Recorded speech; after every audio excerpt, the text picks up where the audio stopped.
पसंद है?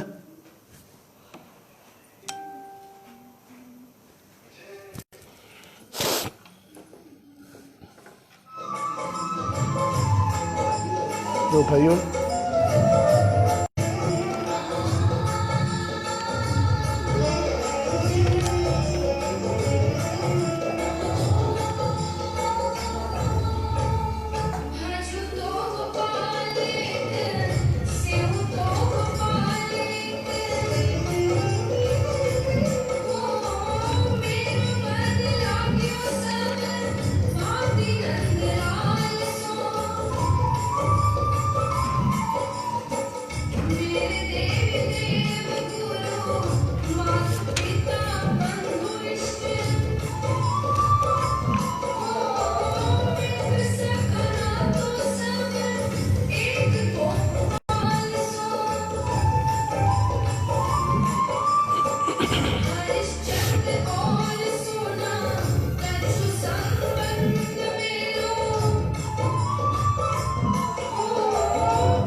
बैठ जाओ, बैठ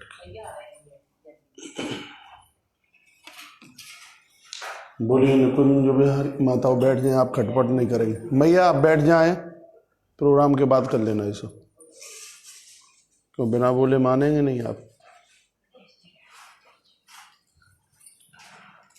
बोलिए निकुंज बिहारी लाल की, श्री हनुमान जी महाराज की, राधा माधव सरकार की, शंकर भगवान की, जगदम्बे माता की, सर्वदेव भगवान की, सत्य सनातन धर्म की, धर्म की अधर्म का प्राणियों में विश्व का, गौ माता की, भारत माता की, भारत भूमि की,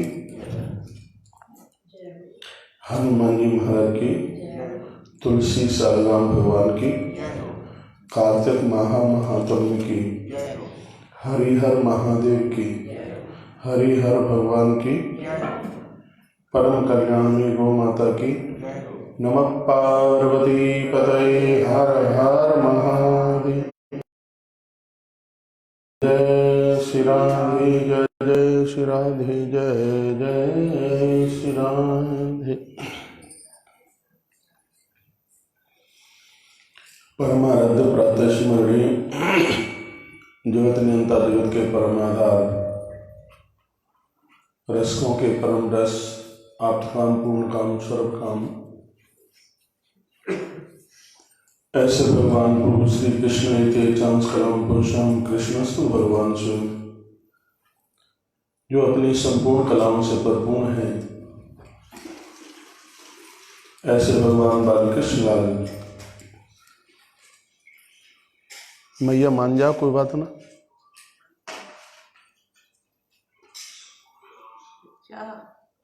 वृंदावन की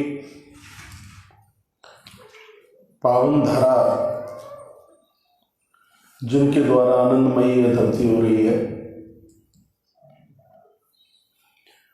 और आज हम बड़े बड़भागी हैं, भाग्यशाली हैं कि कार्तिक मास का प्रथम दिन भगवान की चर्चा के साथ आरंभ हो रहा है। मैं आप सभी के हृदय में नित्य विराजित होने वाले थोड़ा बेस उस प्रभु परमात्मा के दर्शन करता हूँ जिनके प्रति आपकी अगाध श्रद्धा है, और आप कार्तिक स्नान कर रहे हैं, पूजन कर रहे हैं। यह उसकी कृपा के बिना संभव नहीं है। आइए कार्तिक महात्म्य में प्रथम अध्याय की कथा के साथ कुछ चर्चा करते हैं, जिसमें वर्णन किया है कि धरती पर कार्तिक महात्म्य से ऊपर कोई पूजा, कोई अर्चना, कोई पाठ, कोई महात्म्य नहीं है। ऐसा यह पद्म पुराण के अंतर्गत लिखा है। पूजिते देव देवेशम सर्वे देवास पूजिता। सुनिए, कृत्वा पाप सहस्राणि महापाप शतानि च। इसका अर्थ है जो लोग इस महीने में भगवान नारायण को वंदन कर रहे हैं, पूजन कर रहे हैं, हरि और हर को पूजने से संपूर्ण देवताओं की पूजा हो जाती है। इन दिनों में आप भगवान नारायण और भगवान महादेव का पूजन कर लें तो सर्वे देवा सुपूजिता, संपूर्ण देवताओं की पूजा। कृत्वा पाप सहस्राणि, सहस्र कहते हैं हजारों को, हजारों लोगों के श्राद्धे, हजारों लोगों के पाप जल करके राख हो जाते हैं, समाप्त हो जाते हैं। कृत्वा पाप सहस्राणि, हजारों उसने पाप शतानि च, 100 जन्मों तक उसने किए हैं। तो इस कार्तिक के महात्म्य में वो सब समाप्त हो जाते हैं। कार्तिक के महीने में भगवान श्री कृष्ण के ऊपर, भगवान नारायण के ऊपर कदम्ब के फूल चढ़ाने की बहुत बड़ी महिमा है। एक फूल चढ़ाने का मतलब है नित्य कई यज्ञ कर लेना। कदम्ब के फूल मिल जाए बस। मैं भी आज कोशिश, अब बोले नहीं, मैं भी कोशिश करूंगा कि आज मैं दिखवाता हूं कि कहीं कदम के फूल मिले। क्योंकि इसमें लिखा है घना गमे घनश्यामा कदम्ब कुसुमार्चितः ददाति वाक्स्तान कामान या वदन्या चतुर्दश। व्यक्ति 14 मनवंतर तक आनंद लेता है जो भगवान श्री कृष्ण के ऊपर, दामोदर भगवान के ऊपर, तो कदम्ब के फूल चढ़ाता है। कदम्ब के फूलों से 3 मिल जाए, 5 मिल जाए, 7 मिल जाए, 11 मिल जाए, 21 मिल जाए, भगवान दामोदर प्रभु राधा कृष्ण की इसमें पूजा कदम्ब के फूल से की जाए इस मास में, तो इसकी बहुत ज़्यादा अपने आप में महिमा है। यथा पद्मालयां प्राप्य प्रीतो भवति माधव कदम्ब कुसुमं लब्ध्वा प्रीतो भवति लोककृत। माधव यानी भगवान श्री कृष्ण अति प्रीति रखते हैं। कदम्ब के फूल की बहुत बड़ी महिमा है इस महीने में, बहुत ज्यादा। तुलसी कृष्ण तुलसी अंजुलिर्वा सुरेश्वरी सर्वदा पूजितो विष्णु कष्टम हर्ष नित्यसा। इस माघ में तुलसी की इतनी बड़ी महिमा है। तुलसी कृष्णा तुलसी, तुलसी 2 प्रकार की होती है, एक राम तुलसी होती है और एक श्याम तुलसी होती है। दोनों के नाम लिखे हैं। तुलसी कृष्ण तुलसी बंजुलैर्वा सुरेश्वरी सर्वदा पूजितो विष्णु कष्टं हर्ष नित्यसा। दोनों तुलसी में से किसी ने राम तुलसी या श्याम तुलसी किसी की भी पूजा की है, लिखा है विष्णु कष्टम हरति नित्यसा। भगवान नारायण उस व्यक्ति के संपूर्ण कष्टों का हरण कर लेते हैं, जीवन में कोई कष्ट नहीं रहने देते। आज रविवार है, तुलसी को स्पर्श नहीं किया जाता, छुआ नहीं जाता। एक दिन पूर्व से तुलसी इकट्ठी करके भगवान सारे राम के ऊपर तुलसी चढ़ाई जाती है। पहले से तुलसी इकट्ठी करके तुलसी माँ की परिक्रमा लगाई जाती है। तुलसी को छुआ नहीं जाता, लेकिन तुलसी की जड़ों में जल दिया जाता है, पानी दिया जाता है, वंदन किया जाता है, प्रणाम किया जाता है। और धरती पर परमात्मा ने अपनी संपूर्ण कृपा को इकट्ठा करके तुलसी के रूप में भेज दिया है। परम वैष्णव की यह पहचान है कि वो तुलसी के बिना नहीं रह सकता। तुलसी जगतोद्धारिणी है, तुलसी कल्याणी है। भक्ति, ज्ञान और वैराग्य, तुलसी में जो 3 अक्षर हैं वो यही है। इस लोक, पाताल लोक और स्वर्ग लोक तक जीव को आनंद से भर दे, तुलसी के 3 शब्द यही हैं। तुलसी में ता, ला और सा, ये ज्ञान, कर्म और उपासना, ये तीनों चीजें हैं तुलसी में। तो उस तुलसी के लिए कहा कि सर्वदा पूजितो विष्णु कष्टम हरति नित्य साहा। ये तो कार्तिक का मास आरंभ हुआ है, वैसे भी रोज जो तुलसी को वंदन पूजन करते हैं, अपने घर में जगह देते हैं, तो विष्णु कष्ट हरम नित्यशा, भगवान उस लोगों के कष्टों का हरण करते हैं और उस घर को छोड़कर नहीं कभी जाते। ये बहुत बड़ी बात पद्म पुराण में कही है। ये पूरा का पूरा कार्तिक महात्म्य है, ये पद्म पुराण में। ये देखिए, ये पद्म पुराण बहुत बड़ा ग्रंथ है। ये पूरी महिमा, कार्तिक मास की महिमा का वर्णन इसमें ये किया गया है। एक बार जयकार लगाएं, लक्ष्मी नारायण भगवान की, तुलसी सालिग्राम भगवान की। तुलसी मैया की परिक्रमा करते समय कुछ भी मंत्र नहीं आता हो तो बस यही बोलते जाएं, तुलसी सालिग्राम भगवान की जय, तुलसी सालिग्राम भगवान की जय, तुलसी सालिग्राम भगवान की जय, तुलसी सालिग्राम भगवान की जय। इससे परिक्रमा लगा। ओम नमो भगवते वासुदेवाय, हाथ में माला लेकर द्वादशाक्षर मंत्र से परिक्रमा लगा लो। याद रखिएगा, तुलसी की परिक्रमा खाली नहीं, कुछ न कुछ आप सिक्का से, एक दिन सिक्के से लगाइए। सिक्के 1-1 रुपए के सिक्के ले लीजिए।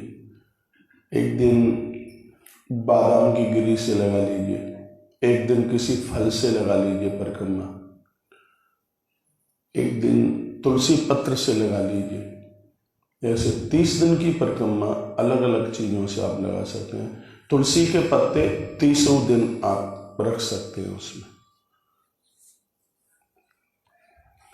कार्तिक मास संप्राप्ते पूजनीयो महेश्वर, यावन्ति ऋतुपुष्पाणि देयानि माधवस्य च।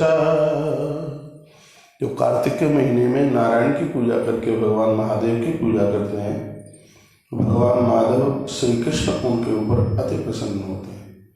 बड़ी सुंदर बात कही है, यावंती ऋतु पुष्पाणि, देवताओं को उस ऋतु के अनुसार जो फूल हैं उन फूलों से पूजा कीजिए। उन ऋतु के अनुसार जो फल है, पूजा में एक मंत्र होता है, ऋतु फलम समर्पयामि। ऋतु फल का मतलब ये नहीं है कि 6 महीने पुराने और फल कहीं फ्रिज व्रिज में रख करके फिर उनसे, जो उस मौसम में, उस जो ऋतु में जो फल चलते हैं ज्यादा, उन फलों से भगवान का पूजन कीजिएगा तो उसकी महिमा और ज्यादा है। कार्तिक मास में कदम का फूल हो गया, एक तिल का फूल और है, यदि उपलब्ध होता है। लिखा है, तिलानी तिल पुष्पाणि तैर्वा अर्चन कंचरेत, पूजिते सत देवेशा अनंत फल मस्मते। कार्तिक मास का अनंत फल प्राप्त हो जाता है, अनंत पुण्य प्राप्त हो जाता है। यदि कहीं तिल का फूल मिल गया है तो उसकी इतनी बड़ी महिमा है। और ये सब चीज़ें उपलब्ध हो जाती हैं, आदमी चाहे तो ये मिल जाता है बिल्कुल। तो इस कार्तिक मास में जो आप सुन रहे हैं, इसके लिए चलो आज पहला दिन है, एक डायरी बना लीजिए और इसमें बहुत बातें ऐसी होंगी जो कि आप पहली बार ही आप सुनेंगे, सुनकर आनंद का अनुभव होगा, बहुत अच्छा लगेगा। बहुत ऐसी बातें हैं। बकुल पुष्पै पुण्णागिन चंप केरवा जनार्दन, चंपा मिल जाए, अपने यहाँ लगाए आश्रम में, इधर हाथ पर लिखा है लगाए, सफेद पीला चंपा मिल जाए तो उसकी भी बड़ी महिमा है। कार्तिके पूज्यसन्ति तम देवाना ही मानव। यहाँ तो ये लिखा है, चंपा के फूल से, तुलसी से, तिल के फूल से और कदम के फूल से कार्तिक के महीने में जिसने भगवान माधव की पूजा की है वो मनुष्य नहीं है, साक्षात अपने आप में कोई न कोई देवता है, ऐसा लिखा है। स्पष्ट लिखा है, कार्तिके पूज्यसन्ति ते देवान ही मानवा। बहुत ध्यान से सुनिए, इसका अर्थ है जो कार्तिक में जो स्नान करके जो भगवान नारायण को, महादेव को जो पूज रहे हैं, इसके महात्मा में लिखा है वो मनुष्य नहीं है, वो साक्षात अपने आप में देव हैं, देवता हैं, वो देवियां हैं। कार्तिक स्नान साधारण स्नान नहीं है, बहुत बड़ी बात है। भोर में आप जल्दी जाकर जो आप स्नान कर रहे हैं, वंदन कर रहे हैं, पूजन कर रहे हैं, ये भगवान की कथा आप जो सुन रहे हैं, इसके लिए वर्णन किया गया है कि कार्तिके पूज्य स्यन्ति ते देवा नहि मानवा। जो स्त्री पुरुष कार्तिक स्नान कर रहे हैं, देवी देवताओं को पूजन कर रहे हैं, तुलसी माँ की परिक्रमा लगा रहे हैं, उनके लिए लिखा है वो स्त्री पुरुष साधारण स्त्री पुरुष नहीं है, वह साक्षात अपने आप में कोई देवता है। ये लिखा है कार्तिके पूज्यन्ति ते देवा नहीं मानवः। वो तो साक्षात अपने आप में कोई न कोई देव हैं, वो अपने आप में मनुष्य नहीं है, मानव नहीं है।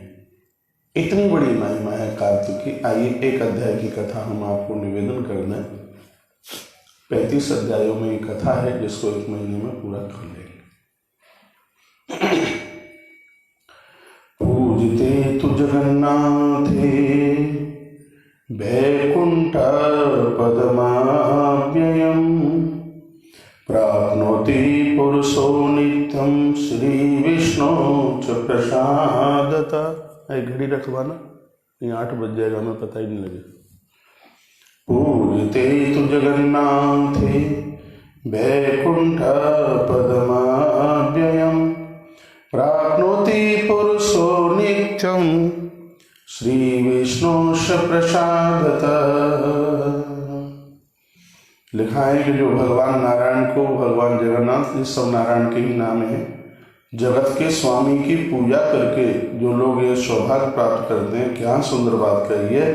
अनंत अंत में उन लोगों को लेने के लिए अनंत स्वयं परमात्मा आता है और यह लोग अपने इष्ट के धाम चले जाते हैं, अपने भगवान के धाम जाते हैं। कार्तिक की यह इतनी बड़ी महिमा है। क्या सुंदर श्लोक डाला है, लिखा है पूजते तु जगन्नाथे, पूजते तु जगन्नाथे वैकुंठ पदमाव्ययम् प्राप्नोति पुरुषो नित्यं श्री विष्णुश्च प्रसादतः। कार्तिक में भगवान को पूजने वाले, नारायण को पूजने वाले यह लोग हैं, अंत में इनको लेने के लिए स्वयं अनंत प्रभु परमात्मा आते हैं अपने गरुड़ को लेकर के, और यह भक्त अंत में भगवान के धाम को ही प्राप्त होते हैं। मैं एक बार आपको पूछना चाहूँगा, बात समझ में आ रही है क्या? हमें पहले अध्याय की कथा आरंभ करके और यह अध्याय हम भगवान के चरणों में समर्पित करते हैं। बहुत अद्भुत कथा है ये। तो इसकी महिमा आपने, इसकी पूजा की, कार्तिक मास की पूजा की महिमा सुन। जब भूता बुलाइए ना मुकुंद, एक बार जय लगा बोलो बांके बिहारी लाल की, श्री हनुमान जी महाराज की, तुलसी। थोड़ा शंख बजा के आरंभ करते।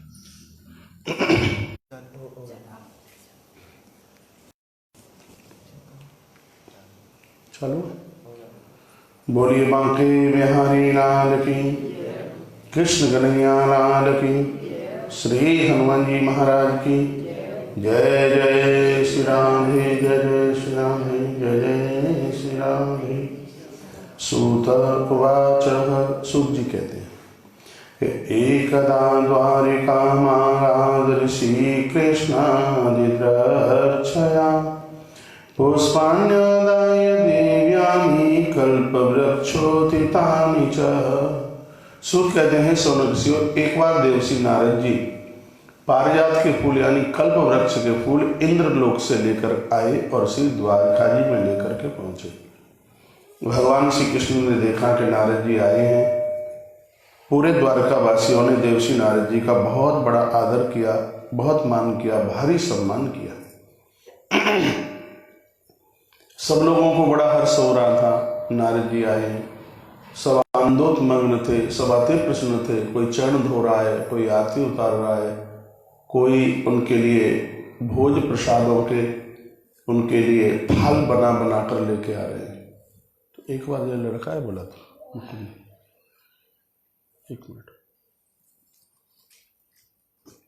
नारद जी बड़े अति प्रसन्न थे, उनके हृदय में बड़ा आनंद हो रहा था। क्यों कि भगवान स्वयं उनका आदर कर रहे थे।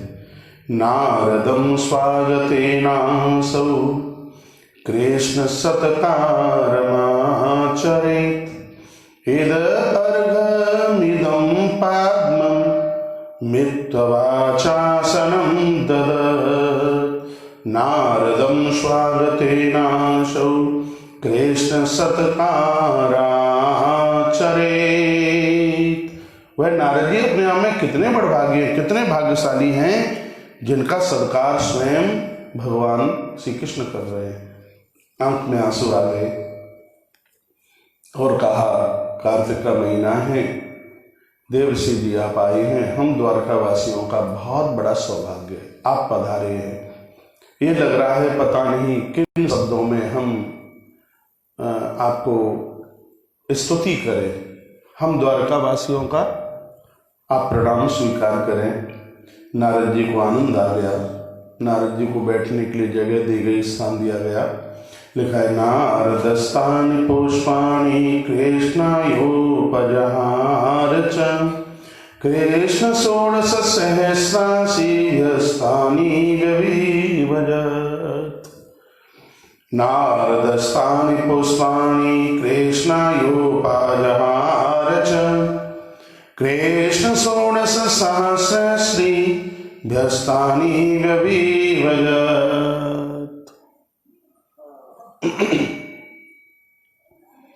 नारद जी ने जो फूल दिए हैं भगवान श्री कृष्ण को, तो भगवान कृष्ण ने वह फूल अपनी देवियों को दिए और पता नहीं कैसे उनमें से सत्यभामा रह गई।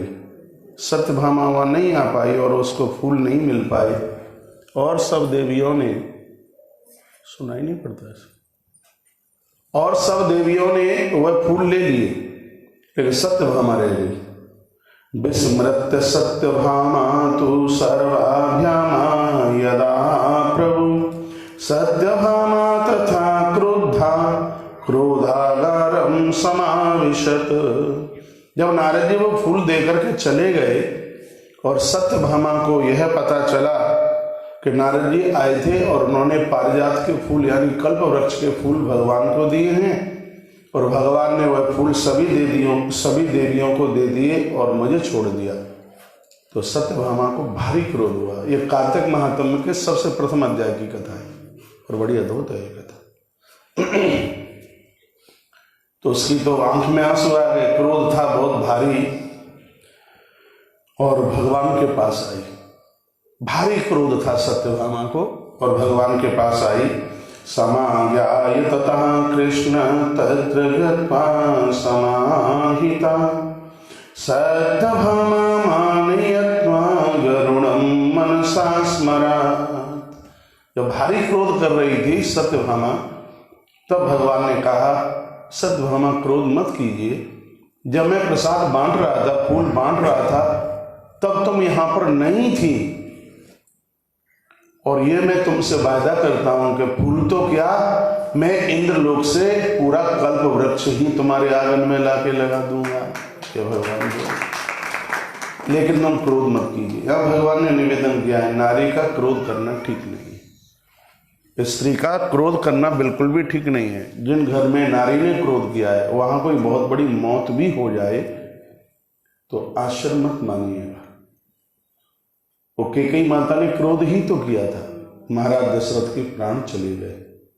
इसलिए मेरी पूज्य माता शक्ति को चाहिए कि वो तो मुस्कुराती ही अच्छी लगती है, बढ़िया लगती है, क्रोध करना ठीक लगता नहीं है, अच्छा लगता नहीं है। ये भगवान समझा रहे थे, कहा देवी क्रोध मत कीजिएगा, ये मैं वायदा करता हूं तुमसे कि मैं इंद्रलोक जाकर के पूरा का पूरा पारिजात कल्प वृक्ष ही तुम्हारे आंगन में लगा दूंगा लाके। भगवान बोले, लड़का पागल है, तो कहाँ है? बोला था कथा बाद में क्यों ठुकाई जानी बुलाए।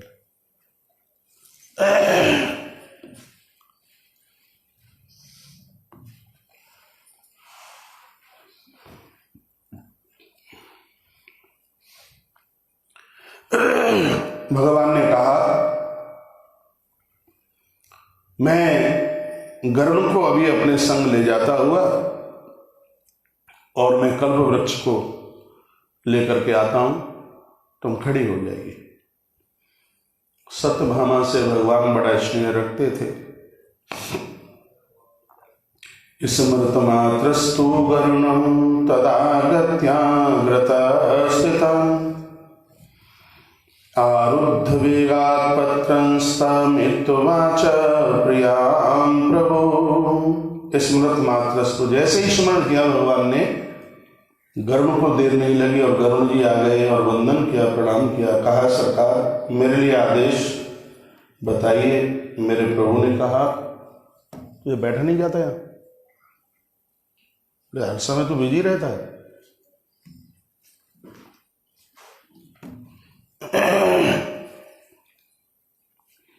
मेरे लिए आप आदेश बताइए, मुझे क्या करना है। आरुद्ध वेगात् पत्रस्नित्वाच प्रियाम प्रभु। सत्यभामा की जो बात थी वह सब भगवान ने कहे सुनाई और कहा कि इसी समय हमें इंद्रलोक के लिए जाना है। गरुड़ हाजिर थे, बिल्कुल तैयार थे। सत्ये त्वं कृता क्रोधं त्वत्कृते देवतैः सह विरुध्य देवराजं च रोपयसे तवांगणे। उस गरुड़ पर भगवान आरूढ़ होते हुए और भगवान ने इंद्रलोक के लिए प्रस्थान किया। यहाँ पद्म पुराण में तो नहीं है, लेकिन दूसरे ग्रंथ में लिखा है कि स्वयं सत्यभामा साथ गई थी। जब भगवान इंद्र के यहाँ पहुंचे तो इंद्र ने बहुत बड़ा आदर स्वागत सम्मान किया था। सची आई।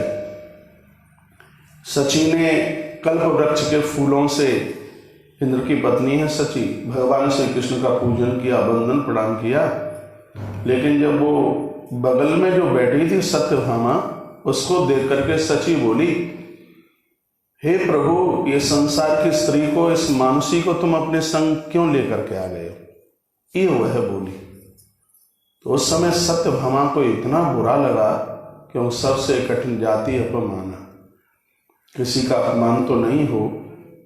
उसी समय भड़क गई सत्यभामा और कहा, हे इंद्रियाणी, तुम्हें से इंद्रलोक में कल्प वृक्ष पारिजात का इतना बड़ा घमंड है, तो मैं भी तुमको यह चुनौती देती हूं कि यह इंद्रलोक में ये वृक्ष अब नहीं रहेगा।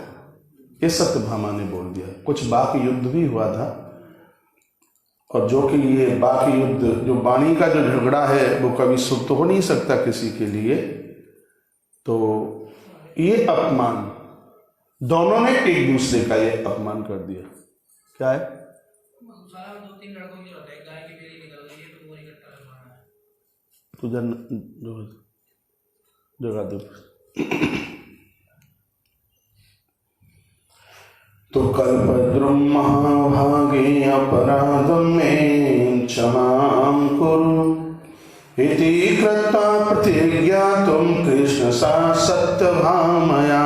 सत्यभामा साथ में थी और उसी समय उस पारिजात को लेने के लिए भगवान इंद्र के सुंदरकानन वन में वहां पर पहुंच गए हैं।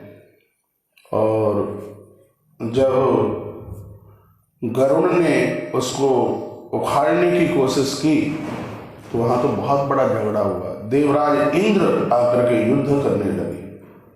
यहाँ पर लिखा हुआ है कि जब 3 पंख गरुड़ के टूट करके नीचे गिरे, इंद्र ने प्रहार किया था अपने वज्र का,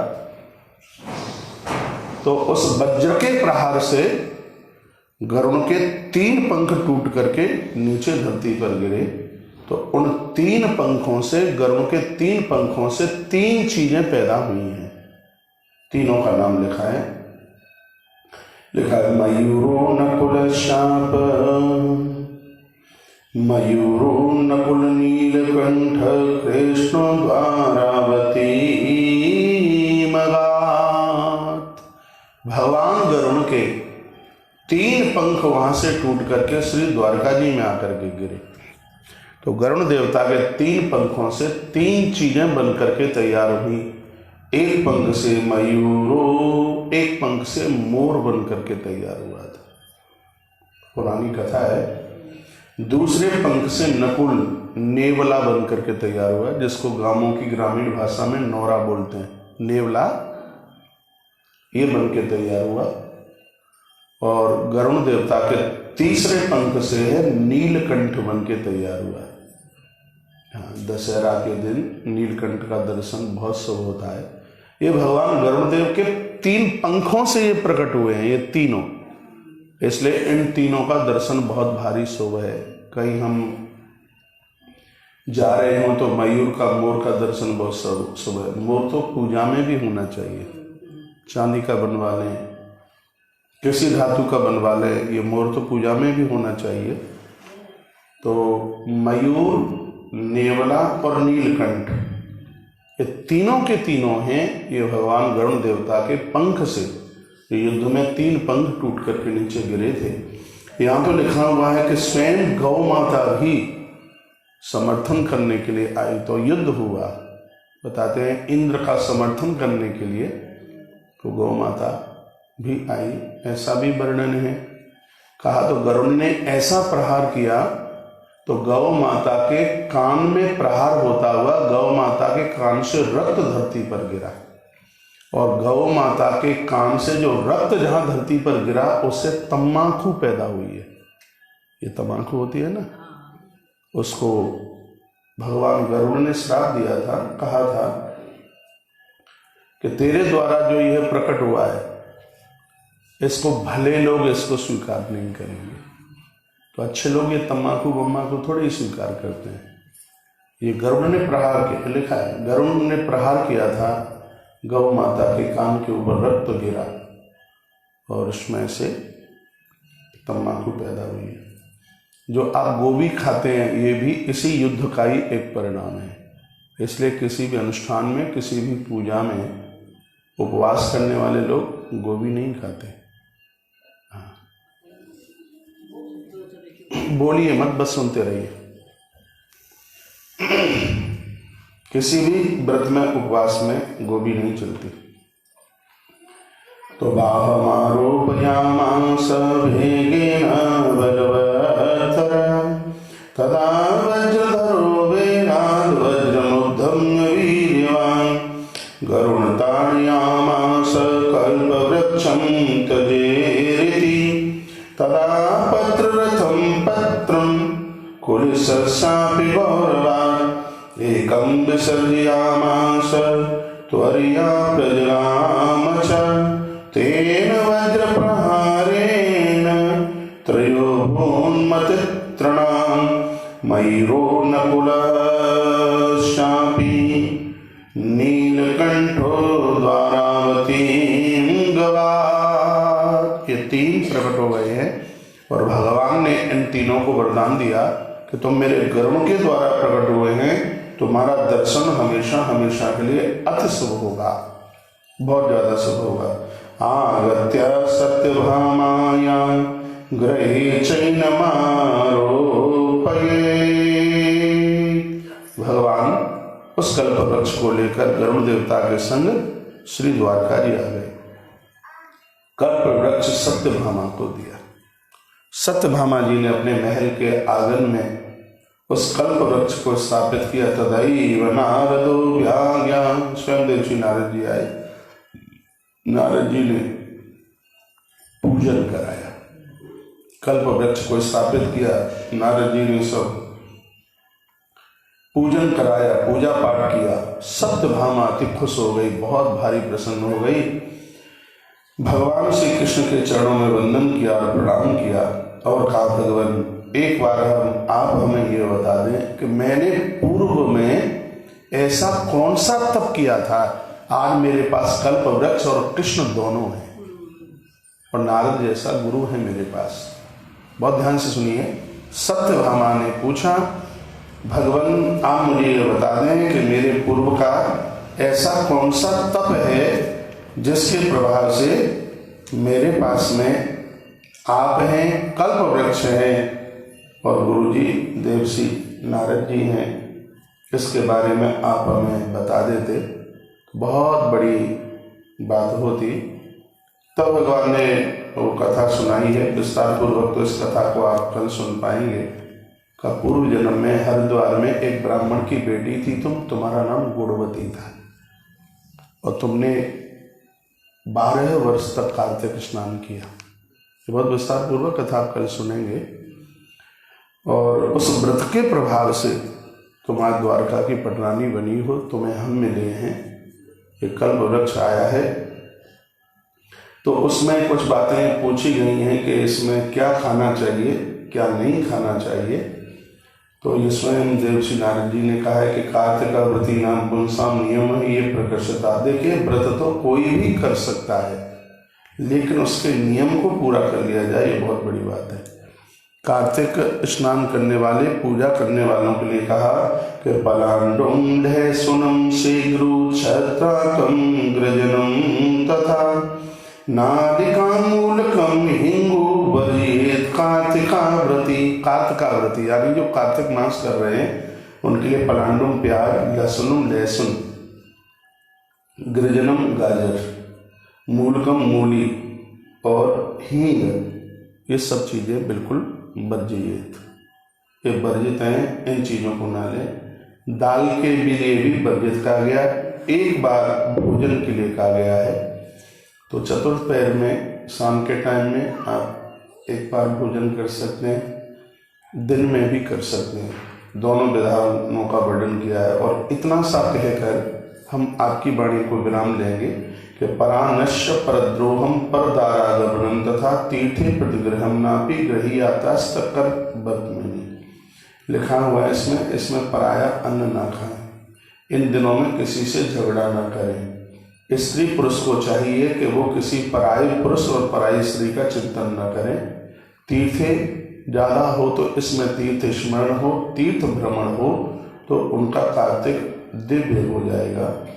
अन्नदानम गवाग्रासो वैष्णवे सह संकस्तः। इस महीने में अन्नदान, गौदान, गौ सेवा, वैष्णवों की सेवा, महापुरुषों की सेवा सब लिखा है। तुलसी प्रदक्षिणा, तुलसी परिक्रमा, नदी स्नान, ये बहुत ज़्यादा लाभकारी है। भगवान शालिग्राम और भगवान महादेव का अभिषेक पूजन, ये बहुत ज़्यादा लाभकारी है। और ये कहकर बस मैं विराम ले रहा हूँ। ब्रह्मचर्य मधा सुक्ति पत्रावल्याम च भोजनम चतुर्थ काले भुंजीत कुर्या देवम सदाव्रती। ये स्वयं भगवान के शब्द हैं। ब्रह्मचर्य मधा सुक्ति, ब्रह्मचर्य ब्रह्म संयम के साथ धरती पर सोवे, पत्तल में भोजन करे, और चतुर्थ काले भुंजीता, शाम के समय भी कर सकते हैं, दिन में एक बार भी कर सकते हैं। कुर्या देव सदाव्रती। यदि इस व्रत के साथ में कार्तिक मास का यदि किसी ने व्रत कर लिया है तो ये उसे 10,000 यज्ञ करने का पुण्य प्राप्त होता है। इतनी बड़ी महिमा इस कार्तिक मास की है। कार्तिक मास में जो आप कथा सुन रहे हैं ये बड़ी अद्भुत है और ये 30 नवंबर तक चलेगी। आप बराबर सुनते रहिए, पूरा आनंद लीजिए। भगवान कृपा करें, आप सब आनंदोत्मग्न जीवन का निर्वहन करें। शंख एक बार जयकारा लगाइए, बोलिए तुलसी सालिग्राम भगवान की। यह वीडियो आप आगे भी डालिएगा, जो मुझे इस समय फेसबुक आचार्य कौशिक जी महाराज पेज पर आप सुन रहे हैं, ये आगे भी इसको आप शेयर जरूर कीजिएगा। और आप तो लोग जुड़े ही हुए होंगे पेज से, और भी लोगों को बताइए।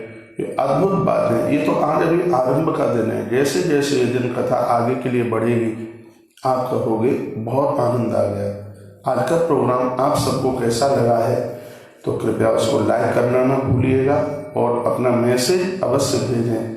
क्या ये कथा ठीक रहेगी जो हमने ये पहल की है, या हम ऐसे ही आपकी नींद को खराब कर रहे हैं? तो जरूर अपने हृदय की भावना आप जरूर भेजिए। कितनी बढ़िया बढ़िया बातें, अभी तक तो पता ही नहीं था कि मोर और नेवला और ये नीलकंठ कैसे पैदा हुए। ये भगवान गरुण के रूप में, भगवान गरुण देव के पंखों से प्रकट हुए हैं, जिनका दर्शन ही अपने आप में बहुत ज़्यादा शुभ है। मैं आपकी नींद तो सुबह जरूर खराब कर रहा हूँ, लेकिन ये ब्रह्म मुहूर्त आपको आरोग्यता देगा, आपके घर की दरिद्रता को खत्म कर देगा। आने वाली वंश पीढ़ी बड़ी प्रभावशाली होगी। वर्तमान समय भी बहुत आनंद के साथ में निकलेगा, जो कि ये कथा आप सुन रहे हैं। और हम तो ग्रंथ के माध्यम से, वो छोटी सी तो बाजार में वो मिलती है, उसमें कुछ भी नहीं होता है, ना के बराबर है। लेकिन जिस ग्रंथ में 55,000 श्लोक हैं, पद्म पुराण में 55,000 श्लोक हैं, और उसमें जिस कार्तिक महात्म्य का वर्णन किया है, वही कार्तिक महात्म्य मैंने आपके बीच में रखा है। और ये पूरी की पूरी कथा सत्यभामा को सुनाई गई है। कार्तिक महात्म्य के ही द्वारा, कार्तिक में स्नान बंधन पूजा करने से ही हरिद्वार में जन्म लेने वाली एक बेटी गुणवती, जिसने अगले जन्म में द्वारकाधीश भगवान श्री कृष्ण को प्राप्त किया था, कार्तिक महात्म्य के महिमा में, तो उसमें इस कथा का वर्णन किया गया है। हमें विश्वास है यह आज का प्रोग्राम आपको बहुत अच्छा लगा होगा, बढ़िया लगा होगा। संकल्प ध्वनि के साथ आज के प्रोग्राम को, आज की कथा को हम भगवान तुलसी सालग्राम प्रभु के चरणों में समर्पित करते हैं। जिन्होंने पूजा नहीं की होगी वो पूजा करेंगे, ठीक है। तुलसी को छुएंगे नहीं, लेकिन उनकी परिक्रमा करेंगे, उनको जल देंगे, उन्हें वंदन करेंगे, उन्हें प्रणाम करेंगे। बहुत आनंद का अनुभव होगा। आइए संकल्प ध्वनि के साथ आज के प्रोग्राम को विराम।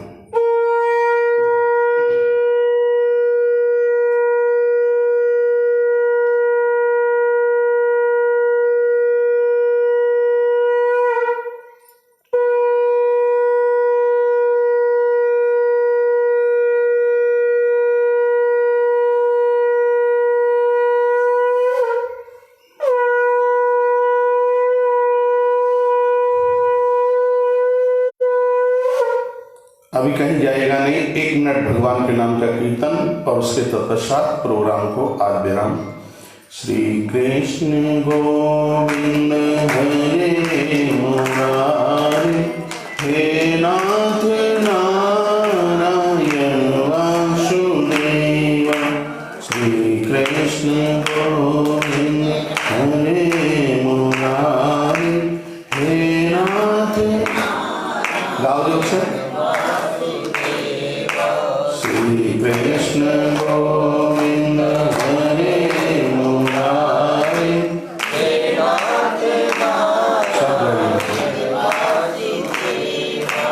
श्री कृष्ण गोविंद हरे मुरारी, हे नाथ नारायण वासुदेव। बोलिए राधा दामोदर भगवान की।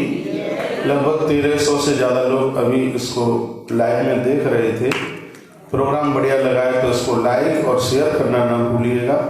इसको फॉलो जरूर करें पेज को, और भी लोगों को यह जानकारी दें कार्तिक महात्म्य की कथा, और ये भक्तों के पास तक पहुँचे तो इसका एक बहुत बड़ा पुण्य लाभ आप भक्तों को भी प्राप्त होगा। इन्हीं शब्दों के साथ वाणी को विराम और आप सबको प्रणाम। जय श्री कृष्णा, जय श्री राम, जय गौ माता, जय राधे श्याम। हल्का सा कीर्तन लगाइए भाई।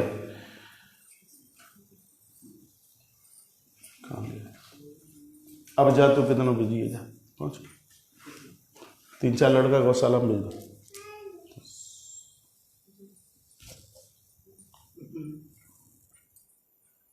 बंद हो गए, बंद कर।